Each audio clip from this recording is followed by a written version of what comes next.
เนื่องจากว่ากับบางสถานที่กะลมเป็นผู้ทำลายแต่ว่าบางสถานที่เป็นร้านขายเครื่อง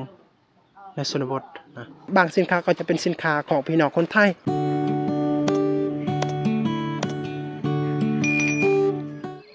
กับสบายดีสวัสดีพ่อแม่พี่น้อง FC เบอร์สุขุสุคน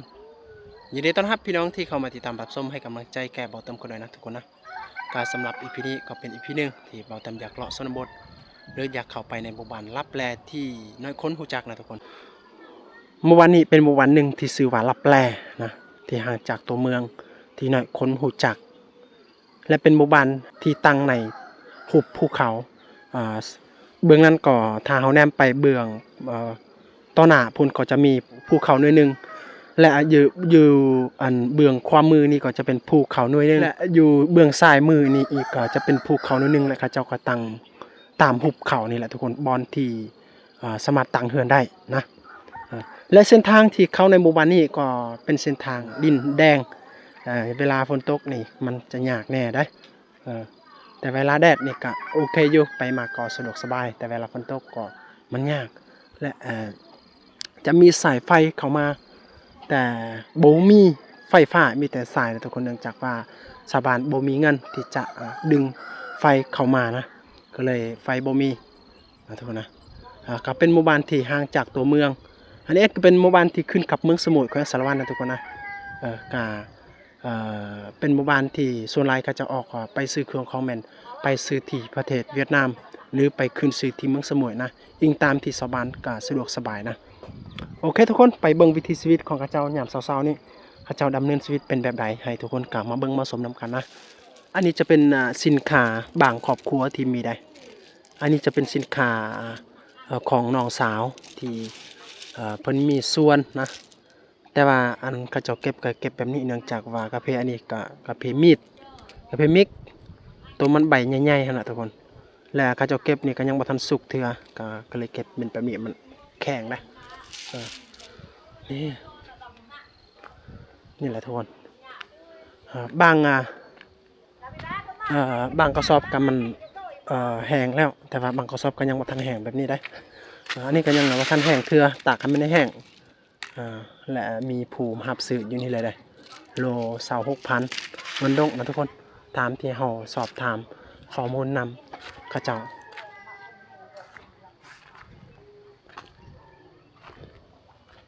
นี่บอนที่เขาเจ้าเฮ็ดเฮือนตั้งเฮือนเขาเจ้าเฮ็ดขุดเป็นคันเป็นเดินแบบนี้กับเขาเจ้าก็ทับอันขี้หินนี่มาเฮ็ดแบบนี้ทุกคนเพื่อจะเฮ็ดให้มันเพียงนะถ้าบ่ก็ตั้งเฮือนบ่ได้นี่แหละทุกคนนี่เห็นบ่อันนี้จะเป็นภูเขาสูงถ้าเวลามันอันตรายสุดๆได้แต่ว่ามันมีหินทั้งนั้นตกลงมาก็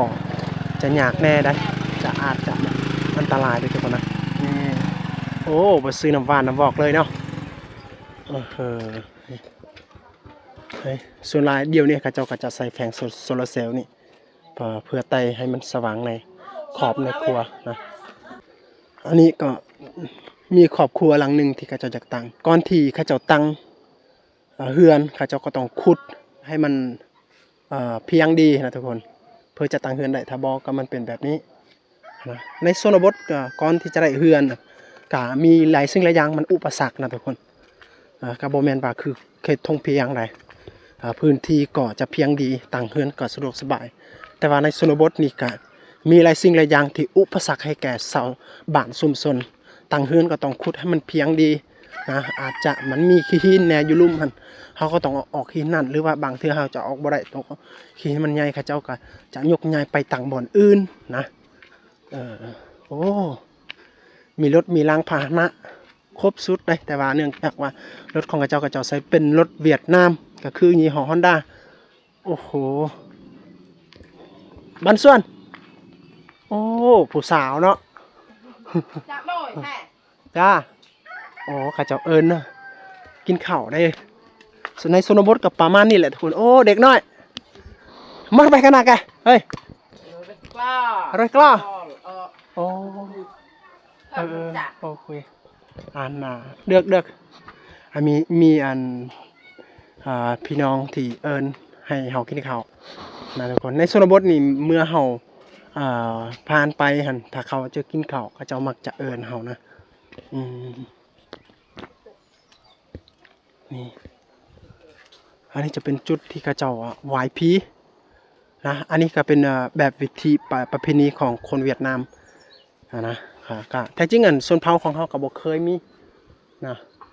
บ่เคยเฮ็ดแบบนี้แต่ว่าเขาเฮ็ดแบบคนเวียดนามประเพณีเวียดนามนี่แหละทุกคนโอ้โหอันนี้จะเป็นต้นดอกจำปาเลยนี่ดอกจำปาของเมืองปากเซ่เมื่อวานนี้เป็นเมื่อวานหนึงที่อันเคยเขาจัดสรรมาเฮือนอันนี้ก็เป็นเฮือนที่เขาเจ้าจัดสรรเลยอันนี้จะเป็นเฮือนครัวของสวรรค์เป็นเฮือนน้อยๆแล้วเขาเจ้ามักจะมุงสังกะสีหรือว่าส่วนหลายเฮือนครัวนี่เขาเจ้าจะเฮ็ดหญ้าค่าหรือว่าเป็นกระเบื้องของเวียดนามนะเขาเจ้าเพราะว่าสังกะสีนั่นกับกับไฟมันบ่เหมาะเท่าใดจ้าเลิงโอเคกินรสกาแฟของเขาเจ้านี่ดกอีหลีปาส่วนหลายกาแฟในเขตนี้เขาเจ้าจะปลูกเป็นกาแฟอันนี้นะทุกคนแต่เวลาเก็บนี่มันแข็งแน่ได้ตัวมันอ่อนนี่ก็เก็บได้อยู่แต่ว่ามันสุกบ่พร้อมกันแต่เวลาชาวบ้านเขาเจ้าเก็บนี่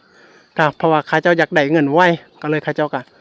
ดิบเขาเจ้าก็เก็บเลยแบบนี้นะก็เลยเฮ็ดให้เก็บยากนะเห็นบอกกกอันนี้ก็เขาเจ้าเก็บแล้วนะก็บ่หมายความว่าตัวนี้หันสุกดีก็บ่แม่นก็ประมาณนี้แหละทุกคนแต่เมื่อเขาเจ้าเก็บนี่เขาเจ้าจะบ่มักเลือกตัวมันสุกเนี่ยเขาเจ้าก็ต้องเก็บให้มันหมดเลยนะทุกคนแบบนั้น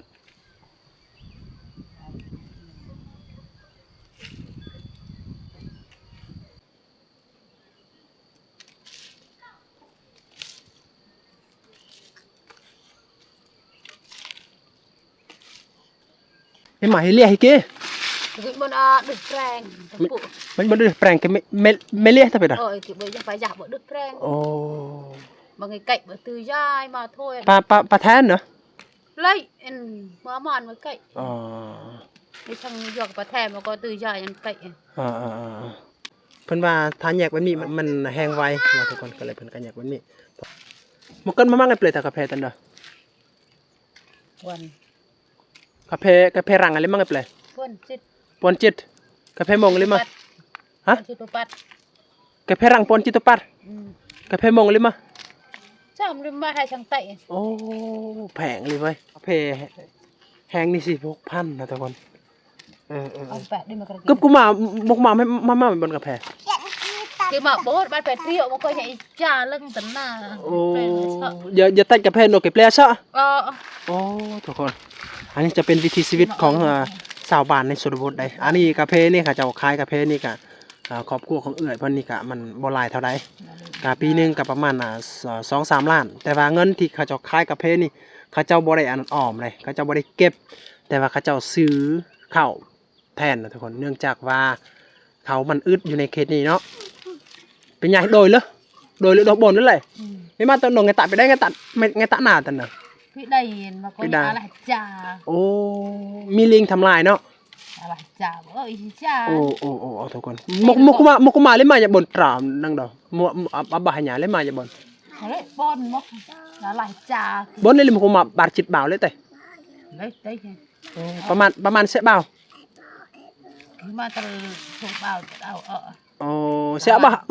หายาคือเช่นน่ะ cái pol. คือปนน่ะป้าโทษทุกคนเขาถามมันอยู่ในเขตชนบทนี่นะทุกคนส่วนหลายอันนั้นเขตเมืองสมุยนะบ่ฮู้ว่าเขตอื่นนะก็ส่วนหลายเขาเจ้าอึดข้าวนะทุกคนเขาอึดอีหลีได้ก็บ่แม่นน่ะว่าเขาเจ้าบ่เฮ็ดแต่ว่ามันอึดเนื่องจากว่ากับบางสถานที่ก็ลมเป็นผู้ทำลายแต่ว่าบางสถานที่ก็สัตว์เป็นผู้ทำลายโดยเฉพาะก็คือสถานที่นี่นะเขาเจ้าหั่นเฮ็ดให้เฮ็ดสวนนี่ก็เขาเจ้าไปเฮ็ดตามกลางภูเขาหั่นก็จะมีลิงแน่มันมีลิงหลายอยู่นี่นะก็เลยเวลาเขาเจ้าเฮ็ดข้าวนี่บ่ว่าข้าวหรือว่าสลีหยังต่างๆนี่เมื่อมันเกิดมามันเลี้ยงไปทำลายหมดก็คืออยู่ในอันให้ของเอื้อยเพิ่น7 คนแต่ปีนี้เพิ่นได้แต่7 กระสอบนะก็กินบ่กุ้มแน่นอนแต่ว่าเนื่องจากว่าถ้าบ่กุ้มเขาเจ้าก็ไปหารับจ้างแบบนั้นก็ส่วนหลายเขาเจ้าไปรับจ้างที่ประเทศเวียดนามได้ และอันสาเหตุที่เพิ่นได้น้อยย้อนว่าลิงไปทำลายหมดนะลิงทำลายหมดก็เลยเขาเจ้าบ่ได้เข้านะประมาณนั้นแหละทุกคนนี่บรรยากาศยามเช้าๆนี่เฮาเห็นใบหญ้าใบไม้เขียวสดงดงามได้แต่ว่าถ้าเวลาฝนตกนี่กะมันยากแน่เวลาออกไปมาหาสู่กันแบบนั้นนะทุกคน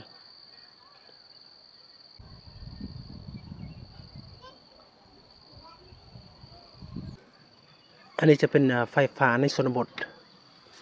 นะเมื่อวานนี้เป็นวันหนึ่งที่บ่มีไฟฟ้านะทุกคนนี่กะจะใส่แผนโทรศัพท์แสงตะเวนนะ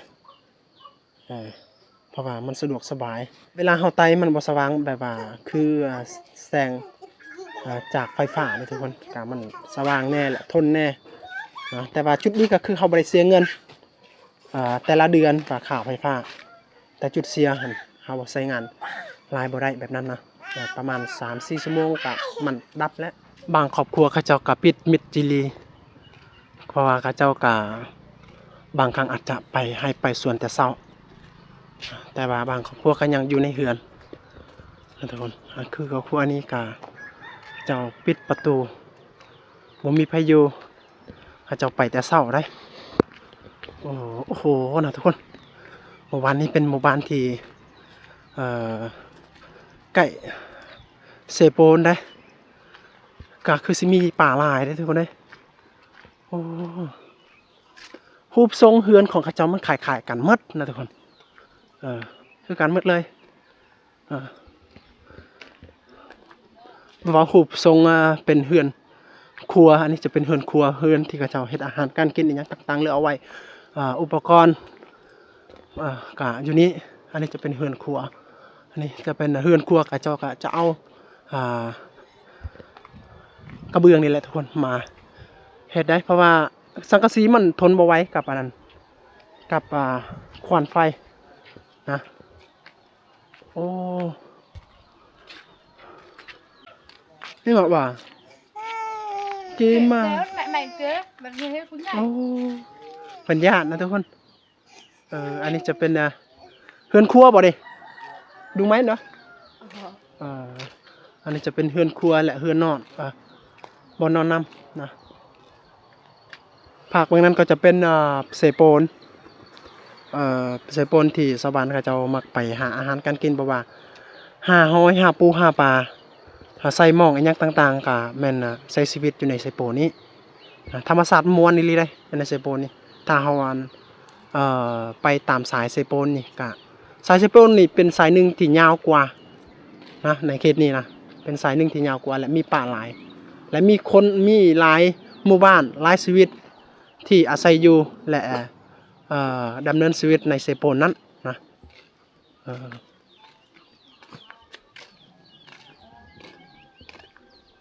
โอ้โหอันนี้จะเป็นร้านขายเครื่องในชนบทนะ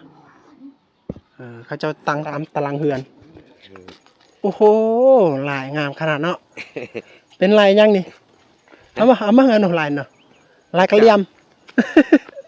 อันนี้จะเป็นลายคนที่มีมวยเนาะไปซื้อยังนี่มาหุบเลยฮังเกไปซื้อยาสูบนะให้พี่น้องต้องฮู้ไว้เวลาเข้าไปในชนบท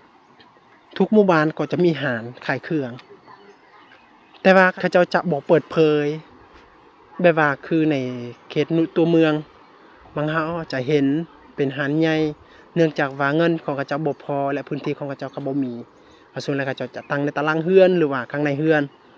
ก็ทุกหมู่บ้านก็จะมีหารทุกคนคืออันนี้เป็นหมู่บ้านลับแลที่สุดของเมืองสมุยได้และเป็นหมู่บ้านที่ห่างไกลซอกหลีกเส้นทางกับมันยากแน่นะทุกคน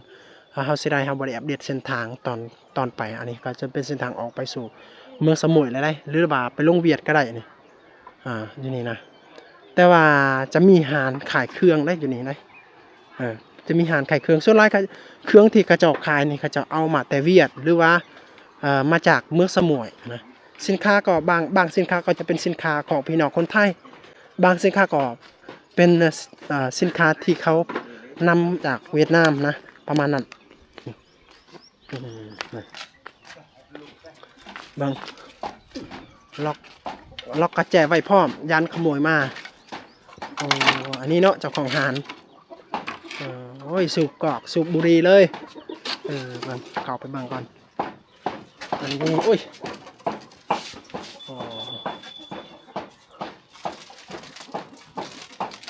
เลมาทำไมตัดเนาะmukoi mama Kau ucap ngin. mukoi mucin ngin perajuan pra lao lama mucung perajuan lama mucung. Ya. อันนี้ก็เป็น20,000เลยทุกคนนี่10,000เงินดงกับ10,000เงินกีบกับ10,000นี่ยาสูบพาซ่อนนะทุกคนอันนี้จะเป็นเจ้าของหาดอันนี้เด้ฮาริมาไม่ตัดเนาะ Gila song. อันนี้15,000อันนี้ก็15,000โอ้อันนี้อยู่บ้านเฮาขาย10,000อันนี้15,000เขากำไร5,000นะอันนี้10,000นึงเนาะนี่เนาะ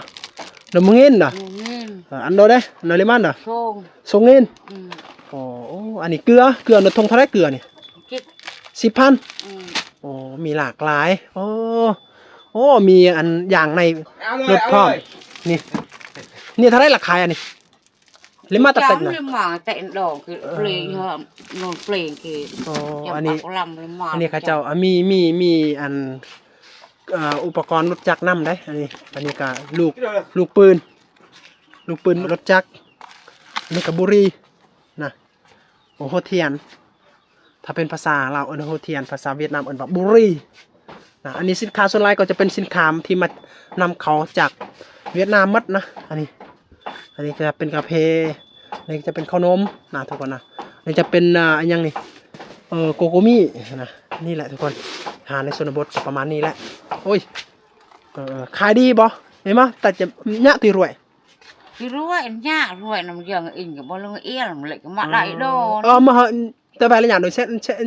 tụ ngày tận tạch thì ấm đo tận đồ trụ hàn được cái kia bia kia thành tận đồ ban tụ ngày tận tạchทุกคนเมื่อวานน้อยๆแต่มี2บอลที่กระเจ้าขายเครื่องได้นี่โอเคจุดนึงอยู่ทางหันจุดนึงแต่เฮาอยู่ทางเฮาบ่ฮู้เฮาบ่เห็นเนื่องจากว่าเพิ่นตั้งอยู่ในข้างในเฮือนนะทุกคนแต่คนในหมู่บ้านนี้เขาเจ้าจะฮู้ดีว่าบอลใดมีร้านขายเครื่องบอลใดที่บ่มีนะเขาเจ้าก็จะฮู้ดีแต่ว่าอย่าเปาะกาแฟพอแก้กาแฟกาแฟตะมันยังไงไปเก็บกาแฟทุกคนโอ้โหมื้อนึงไงเลยมาอย่าบ่นมื้อไงแช่โลอย่าบ่นกาแฟโอ้ยักไงปลาแท้แล้วนี่มาแล้วกาแฟเนี่ยโอ้ตามมาเถอะรอตุ๊ดเอามีคันใดพร้อมได้ไปเก็บกาแฟได้ทุกคนนี่เอาสาวบ้านทยอยไปให้ไปสวนผู้ที่มีกาแฟก็ไปเก็บกาแฟนะผู้ที่บุมีกาแฟก็เขาไว้ทางให้ทางสวนนะทุกคนเพราะว่ายามนี้ก็ยามที่สาวบ้านก็ต้องเข้าป่าเข้าดงทำมาหากินเห็ดสวนเห็ดให้นะ